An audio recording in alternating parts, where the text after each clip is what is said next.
Yes, right here. Dick. Yeah, I don't have any. But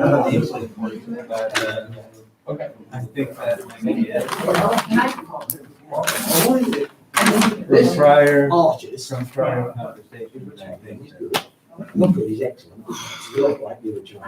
It's just all elements lines. Just trying to blow through my minutes. I did try to drink coffee. I've done that. I was just gonna say, I did it. You do. Where we took all. Yes. How's it going? Good, how are you? Good, welcome. Can you write down your first and last name? Yes. Nice to meet you. I don't know why I wrote down the previous student on there, Michaela, but Oh, Michaela Gillette? yeah, Yeah. she was, you took her spot. Look at that. She was a junior when I was a freshman, so she must Okay. be, she's You're in college Jake. now. What school is she going to? I don't know. I don't know her very well, I just know her from passing. Then how did you get now? Without, Hi, Hi, I'm Jake, nice to meet you. hi, Jake and Beth Rowley. What year are you? Junior. Junior. And how did you get this position? I heard about it through a friend and applied for it. This interests me. I I think your nameplate's back there. Yeah. Oh, okay, oh, yeah. Mr. Deegan's things up there. How you doing, sir? Welcome. I don't know why Jeff probably didn't think he was coming, but Hello. Hi, Jack. Predominantly me. Sorry about that. That's all right. you can sit over there with Jeffy. What? I'm good, very good. You're like, Who's this fellow? I'm Jake. Jake. Jake, are you at school? Harbor Springs. What grade? 11. Ah, you know, Ella Deegan? Yeah, I'm Jackson Deegan. Yeah. I'm in computer class with the both of them. Oh, are you really? Yeah. Did you just get, like, what was, they got substitute? I can't figure out computers yet. Computers are my worst subject. Oh, But, that's unusual. A teenager. Yeah. well, I never really, in my opinion, I better fit to do than be able to. For you, like go to a city planning committee. Yeah. When they were formatting. So are Ella and really good on computers now? They're pretty good. They got it, I would say, you know, they're ahead of the curve. Oh, Ella's way far ahead of the curve. Yeah. He's got a good engine. Yeah. She. You keep finding anywhere. You know what? That's a free access.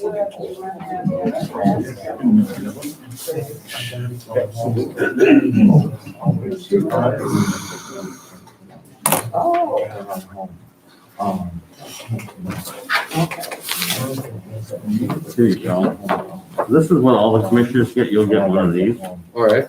Like, this is yours. It's all in order. First thing you're gonna do is gonna approve the minutes.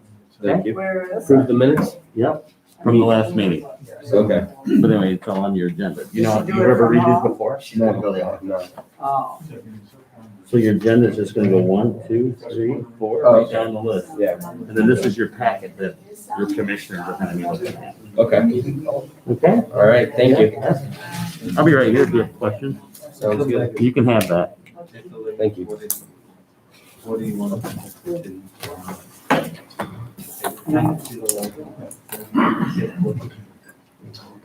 Especially the. wow. You're good. Some of these decisions were made. Hey, Bob.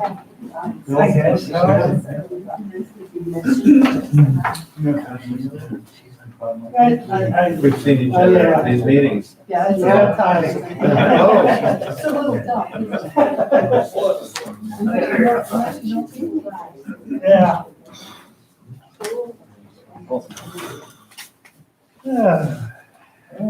5:30, we can call meeting Hey, to order. all right. Terrific. What, a roll call? All right, Beth Holly. Here. Mary Catherine Hanna. Here. Lee Kramer. Here. All right, the new rules and regulations regarding remote meetings require us that you announce where you're located and the other, yeah, I think just That's to make sure to announce where you are currently located at this time. You can just say Harbor Yeah, Springs. okay. Just want to say, come by me, that I'm 557 Pine Street, beautiful Harbor Springs, Michigan. The county is Kansas State of Michigan. I think that works. Thank you, Lee. Perfect. Thank you. Jack Deegan. Here. George Pete. Here. Mike Naturkis. Here. Mark Bidet. Here, 343 State Street, Harbor Springs.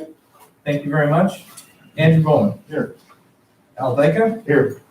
I'd also like to introduce our new student representative to the Planning Commission, Jake Krieger. He's a junior in high school in Harbor Springs Yes. right now. He's going to be joining us for a while and helping participate. Thank you. And with that, we have not only a quorum, but we have a full board today. Okay, we have the minutes from the October 1st, 2020 meeting. Everyone had a chance to review those. Any comments or corrections on the minutes?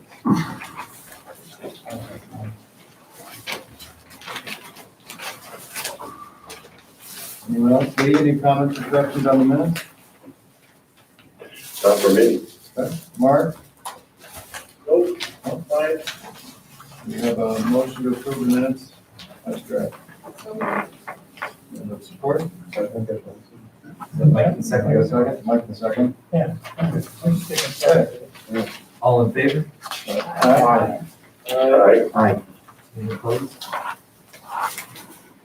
Motion passes. Public comment or correspondence. Is there any correspondence? There was an email that was included in the packet from John Leo. He has some questions and concerns regarding the request for some zoning permits and whatnot that's in there. Has everybody had a chance to read that? It's a little bit lengthy. I don't want to read through the whole thing. But if people have had a chance to read that, or if you have any questions or comments on it. I did have just a general question. I appreciated the request or the comment around the administrative approvals. Is there a place that people can go look up administrative approvals? Is that a common practice to have those somewhere where people can go see what administrative approvals have been given for just routine permitting? Or is that not something that's considered normal to you or usual in city management? We haven't done that in the past. No, I understand I mean, and lately, actually, it's been something that people have come in to talk about, and quite frequently that will happen where a neighbor, let's say they notice work that's going on next door, will contact me wanting to know if the person has applied for a permit for that, if it was approved, if it's in good standing. Most typically, it actually happens regarding fence approvals, where people want to make sure that it is on the person's property or on the property line and that it meets the requirements for heights. But so we do have people that will contact that will fit, and I have the permits that are available for people to come in and look at. I suppose that there could be a process for making that more readily known or posted in some way. We would have to look into how that might work without it being too detrimental as far as the time sink of putting that information together on a regular basis. But I do an annual report now where we will list out a lot of these things to the Planning Commission. But beyond that, we haven't done anything, but we're open to suggestions or if the Planning Commission has thoughts on what they would like to see. I just wondered if it was common practice or best practice, or if you knew if that was something that other jurisdictions did on a routine basis to post those administrative approvals. Other than the requirement of the Michigan Planning Enabling Act to do an annual report I don't believe that communities do more frequent reports, but I can definitely look into to see what other communities.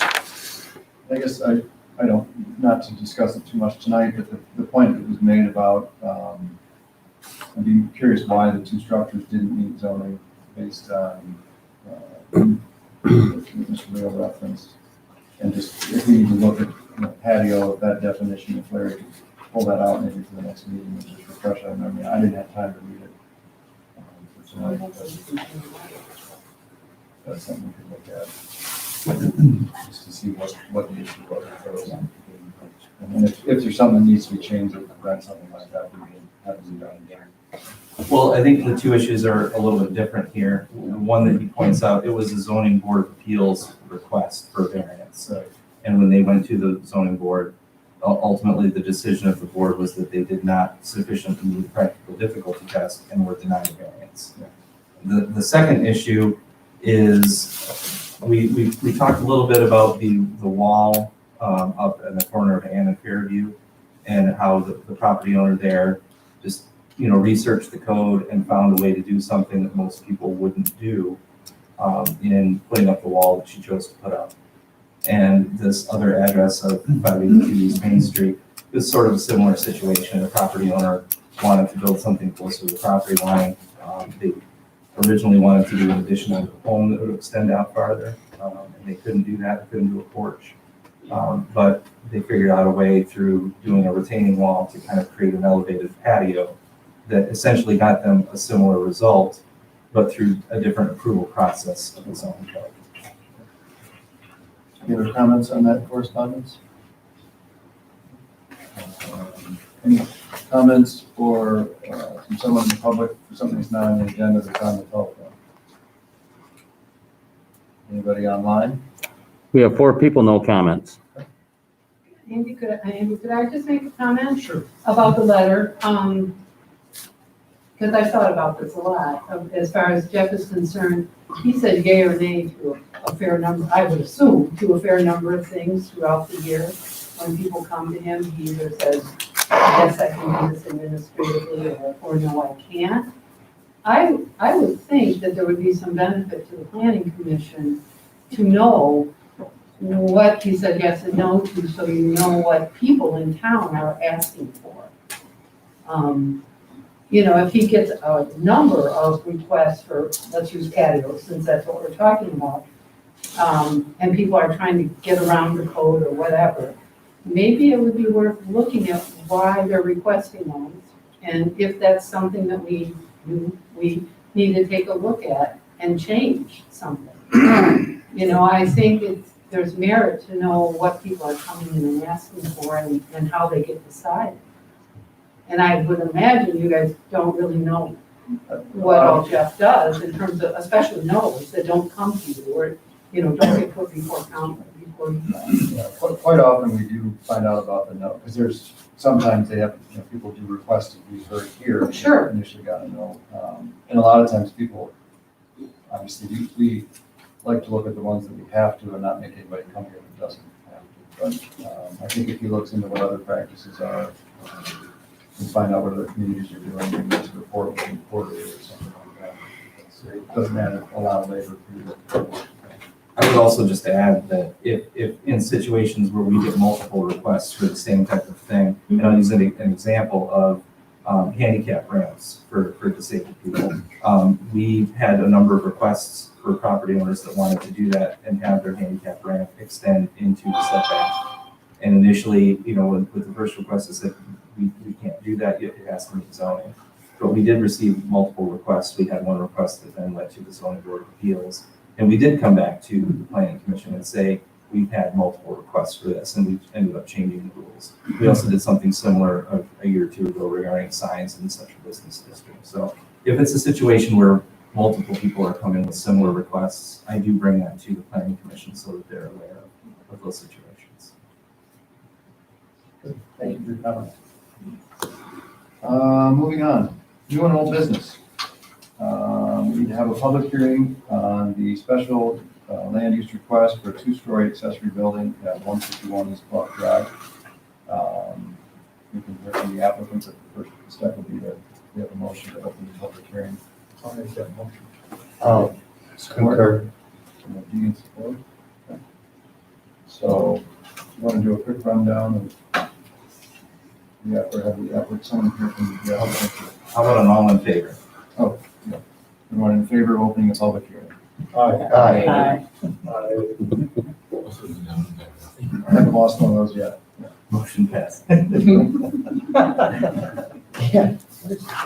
now that we've opened it, what's in it? So the property owner submitted an application to build a detached garage that does have a small breezeway connecting it to the home. I'll hand it over here in a minute to Mr. Michaels, who will present for the property applicant. One thing that I did want to point out to clear up any confusion that there might be is if you look at the page that has the site plan of the top-down view of the property lines with the proposed location of the building. One thing that's on here is technically behind Bluff Drive, there is a street that was never built and paved called Myrtle Street. And the common thought is that the city has abandoned it and that we have no future wish or desire to pave it. We don't believe, or we're not sure, that it has ever actually been abandoned and given to the property owners. So Benchmark has drawn the actual legal description of the property and then they've also included as a dashed line the inclusion of that Myrtle Street property, right? Because we can't verify for certain that the property owner actually owns their portion of Myrtle Street, we can't credit them for that use and include that in the setbacks. So, but just to point that out, because they showed both setback lines on here, and I just wanted to make sure that everybody was clear that their plan does meet the setbacks as they're noted with the existing property line, not including the Myrtle Street access. So, Bob, if you'd like to. Okay.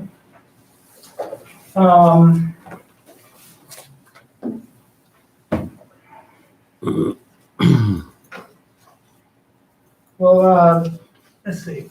The house has been used by a lady, and now Russell has taken possession of it and wants to move into it, and he has kids and a wife, and gonna expand the use of it a little bit. And primarily, the idea of the garage was to get out of the winter. There's no garage there. There's actually very little drive. There's just a curb cut and spot for one parking spot. So what we're gonna do, or what we're proposing to do, is to build a 3-car garage, very much in keeping with the architecture of the house, which is quite a historical house in Harbor Springs. It was, the architecture was done by Earl Mead, who's responsible for much of the look that our town has. So it's an awesome house. And the garage, I think, will look like it was meant to be there and part of it. Obviously, I think they need to have a place to park in the winter, and they're also going to provide quite a bit more parking than they have at the present time. Most people park on the street and now have ample parking for their requirements, plus guests. So it's really pretty cut and dry. It meets all the zoning setbacks, as Jeff explained. And so we're just asking for your approval to a special use permit. At this present time, there's no plans for the use of the second story. It's just going to be cold storage at this time. And I think we understand that if it's converted or wants to convert to guest quarters or family usage, that it would require an approval for that. So I think we're pretty clean on this. Thank you. Anyone else from the public that's here to comment on the application? Oh, sorry. I don't need to say unless you want me to say anything. You're welcome to say something, but you don't have to. So. Well, it was actually Earl Mead's, the gentleman, it was Earl Mead's house. He's my grandfather, indirectly, he's my step-grandfather. He moved the house to that spot in 1911. The discussion of this garage has been going on my entire life, and I'm 66. Okay, anyway, so Peter John Welcomer, who's an excellent architect, has designed it to look exactly like the existing house. I have photographs of my grandfather sitting on the pillar at the front of it. It looks pretty much the same. The only changes are made with the garage, and I intend to restore it to the colour it was when I was a child. It was white with a green roof, then white with a red roof. Now it's grey with a grey roof. We're going to go back to white with a green roof because it looks nicer, and the garage will match it. Thank you. Anyone else in the audience with comment? Is there anyone on the phone that wanted to comment during the public hearing? almost stayed. Any comments online? We have a motion to close the public hearing and discuss the special meeting. I move to close the public hearing. Was that a second by Al? No. All in favor? Aye. Any opposed? Motion passes. Has everyone had a chance to read Larry Nick's memo on the application? Did a thorough job of reviewing the relevant zoning criteria. We did point out a couple of questions or things to consider. Anyone have any comments on that or questions?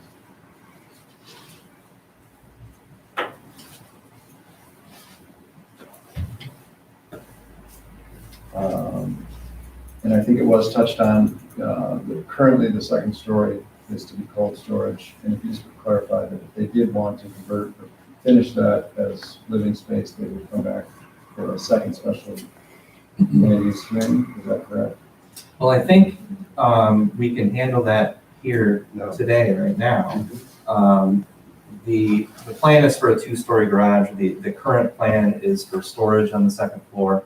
Because it's a two-story garage, they need special land use to do it anyway. Realistically, if the property owner at some point in time finishes the upstairs, that can be done fairly easily with a building permit, and there may not be known that it needs to come back here, for further approval. We can do that at this time, and I believe that's where Larry has the recommendation with some proposed conditions.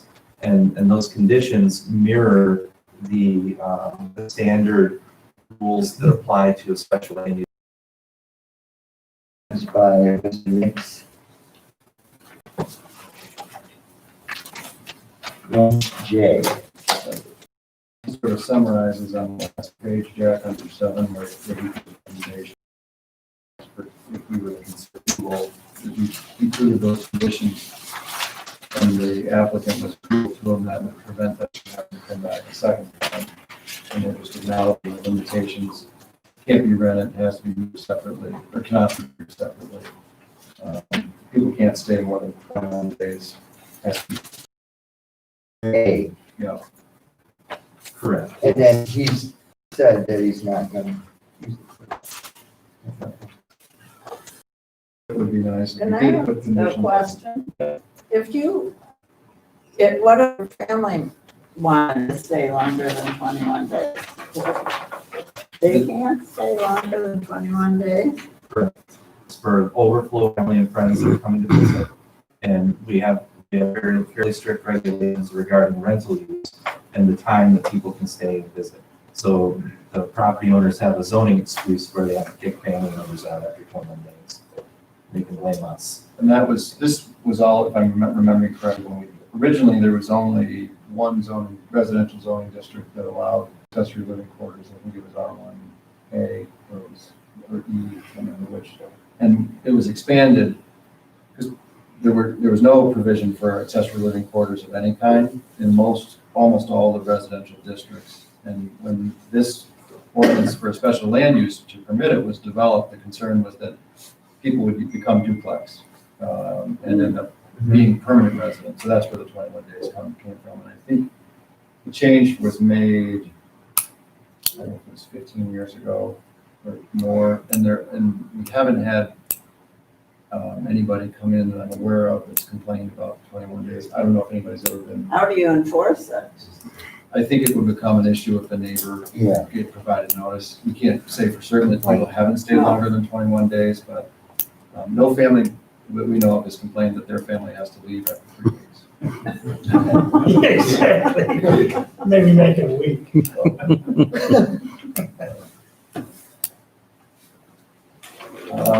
With any other comments or concerns about Larry's memo, No. the application? Lee and Mark, and I'll start for you guys to kind of hear what we're saying, but any comments or concerns? Thank you. With that, do we have anyone who's willing to entertain a motion for approval or denial? I'll move that we approve the contract. And do we want to include the conditions? Yep. And those would be, I don't need to read them out loud, but it would be A through E on the last page of Larry's memo. Everybody's clear on that? If I could just clarify that the motion is including items 1, 2, and 3 that Larry has pointed out, and that they meet the 7 standards in our special land use approval. And then are we including the conditions? Is that something that the property owner is comfortable with? I guess we should start there. I think, yeah, the conditions, I think, if I understand this correctly, would allow him to obtain a building permit and finish the second story as an accessory living quarters without coming back to see us. But that would You want me be. to say, yes, I'm in? Because I have no plan on renting this out to, college students or like tenants or anything like that. And I don't think Robert Clark will go for it. No. So does everyone understand the motion as it was made? It includes the findings 1 through 3 in the recommendation, and it also includes A through E as the conditions. I understand and agree. I second the motion. Oh, thank you. Yes, I'm glad to do that. I like my name next to you in the And do we want to do a roll call? Yeah, so I will do a roll call. Al Deca, Yes. Andrew Bowman, Yes. Mark Bidet, Yes. Michael Majerkis, Yes. George Pete, Yes. Jack Deacon, Yes. Lee Kramer, Yes. Mary Catherine Hanna, Yes. Beth Verhalle. Yes. Motion passes. Thank you. That's good. And member comments? Did anyone read the letter to the editor in the Harbor Light regarding, short-term rentals? There was a resident from kind of around the high school voicing concerns about a lot of turnover and a lot of traffic, and went so far as to do their own investigation and look to see how many short-term rentals were registered with the city and cross-reference that with the availability of short-term rentals on VRBO and Airbnb, and seemed to find a significant difference. So I don't know what to do, but I thought I'd bring it to your attention. That's good. I think that is something that. I think it was a pretty well-written letter. It was great, yeah. There was some points made in there, and it brings up some points that we've been talking about at the city staff, and I think some council members have brought some concerns to us. And based on that, we drafted a couple memos. I drafted a memo regarding our enforcement policies for zoning administration on what our process is. So that one, we can clarify what it currently is and discuss if we want to make any changes to that process or within the bounds that we can regarding, administrative changes. Also drafted a follow-up memo. I did a memo last year regarding short-term rental usage and some of the concerns that we were seeing at that time. I've done a follow-up memo to that this year, addressing some of the issues that we're seeing now. And I believe that those memos are going to be going to City Council on Monday for some further discussion. Some of the stuff that I'd like to see from that discussion, one of the issues that we have is maintaining an accurate inventory of property. And right now, basically, we've the way that we decided to address it initially to save cost and time was basically looking at this as a self-reporting situation. We have the application online for applicants to fill out and send in to let us know that they're doing it. If we find out that somebody is actively doing a short-term rental, we contact them and ask them to submit the form. That creates where we have a limited inventory and that we're sure is not covering as many as we could find. So there are a number of ways that we could address that situation. One is to potentially go to a company that could assist us in locating and keeping a better inventory of property, which can expedite how quickly we can react to situations when they occur. That was something, I think, from the conference we went to before when we first got into the short-term rental ordinance, which is for the new members, is fairly new.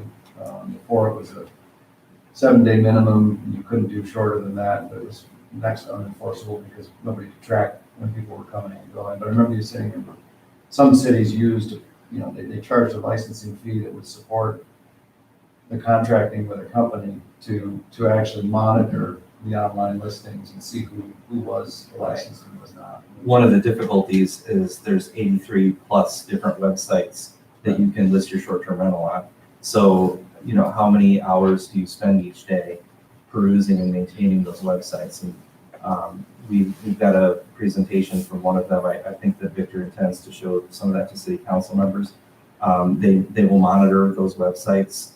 I think it's 4 or 5 times per week to catch new listings, so that as soon as something is listed and within Harbor Springs, that they can report that to us and we can follow up and get that person enrolled in the program, so that when we do have an issue, we can be quicker on addressing that situation.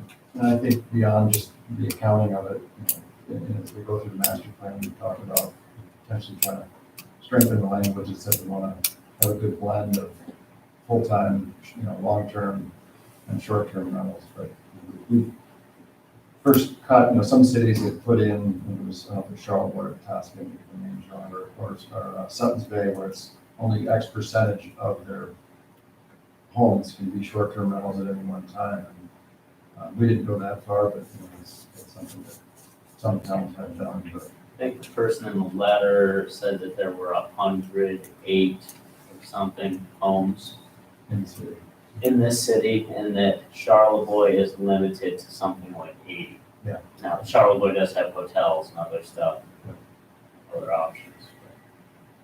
We've got a report from a company, and the actual number of listings within city limits is approximately 70.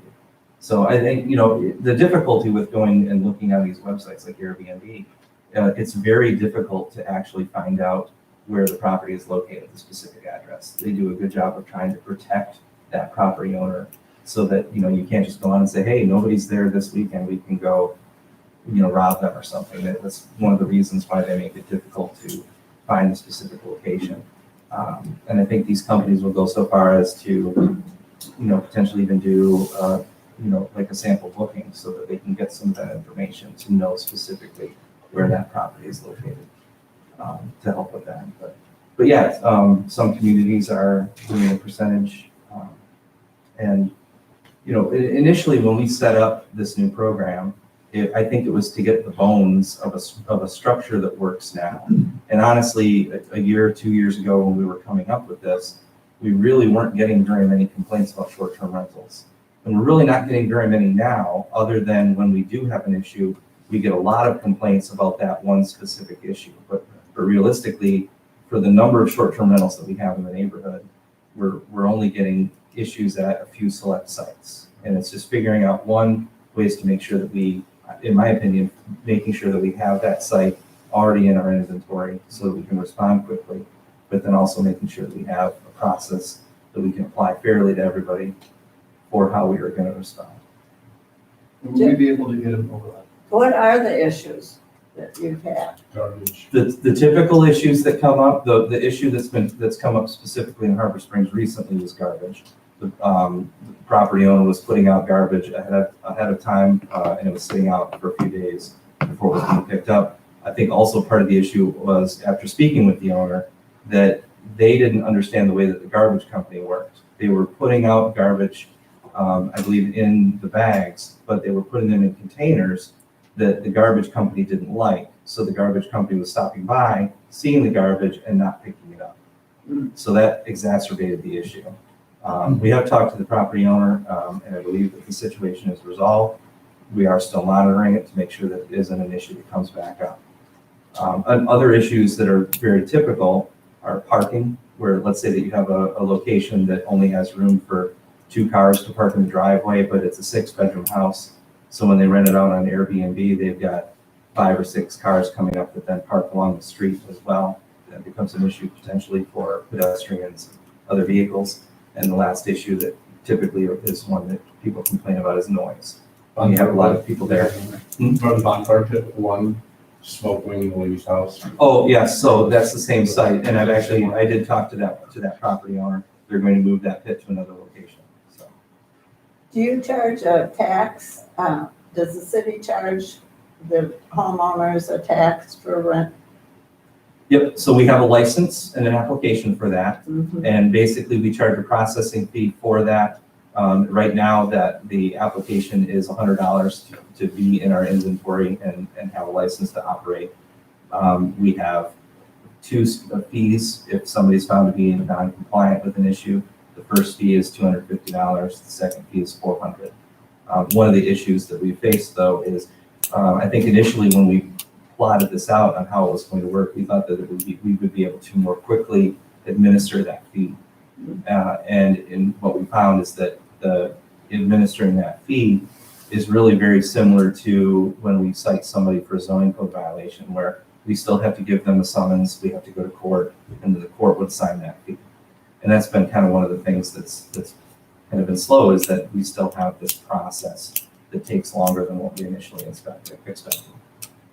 And would you be able to do just a summary of what city council, discussed for next time? Yeah, follow up on the conversation at city council to come back here. Yeah, That way we kind of are up to speed on I would expect, and I don't know how the conversation will go at city council, but my thought would be that they will probably have recommendations or suggestions, and they may even have, some want planning commission to weigh in on certain things if they want to. It is something that's in the city code, so they may not come back with requests from planning commission, but I'll definitely come back with at least an update. Any other member comments? Motion to adjourn? All right. All those in favor? You worry about